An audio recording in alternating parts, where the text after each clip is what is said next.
出したくて輝きたくて I say I'll never lose my way.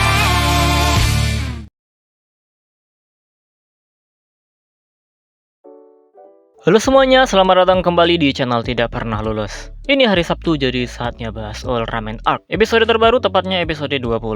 Gak perlu panjang-panjang lah videonya ya, karena ini cuma episode filler. Ya, gue juga menyayangkan kenapa filler lagi. Asli episode 19 itu masih kurang puas loh. Konsep kayak gitu bagusnya 2 episode, tapi ya mau gimana lagi lah. Oke, video ini fokusnya tanggapan gue aja ya, karena gue yakin itu yang pengen kalian dengar kan. Kecuali kayak episode 14 sampai 19, iya pasti pengen tahu juga penjelasan alurnya.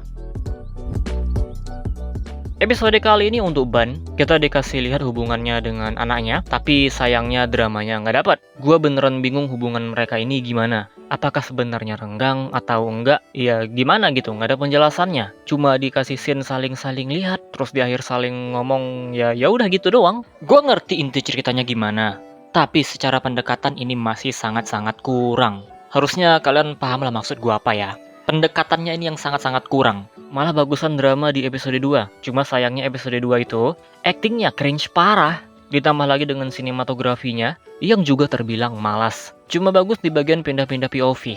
Sisanya ya biasa-biasa aja. Makanya episode 2 itu episode paling parah. Oke, balik lagi ke episode 20. Justru menurut gua yang bagus di episode ini adalah tentang kaijunya. Kita tahunya ini Gomez, tapi ternyata bukan Gomez. Kita ternyata dikasih plot twist.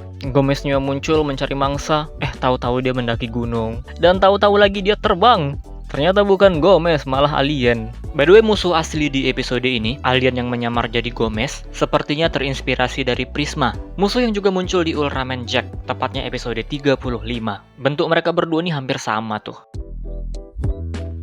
Jadi itulah menurut gua yang menarik justru dari kaijunya. Ini agak disayangkan ya karena udah pakai gue star. Kalau misalnya nggak pakai gue star ya bodo amat. Episode ini udah di treatment untuk hubungan ayah dan anak, tapi justru drama mereka berdua nggak dapet. Beda banget sama episode yang fokusnya untuk Rin. Pakai gue star dan dramanya ke mereka semua. Untuk kaijunya disinggung tipis-tipis aja.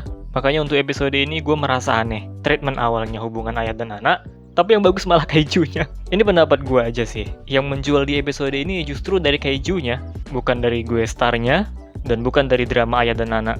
Jadi pertanyaan juga gitu ya, ngapain bawa-bawa gue star, tapi ngasih cerita kayak gini doang. Sebenarnya bisa dibuat bagus sih, kalau kita bener-bener dikasih tahu hubungan mereka ini kayak gimana. Emang beda lah ya kalau bukan Takesue. Kingnya drama ya director Takesue. Episode 19 juga konsepnya sangat bagus loh. Sayangnya emang gak akan berhasil kalau cuma dibuat satu episode.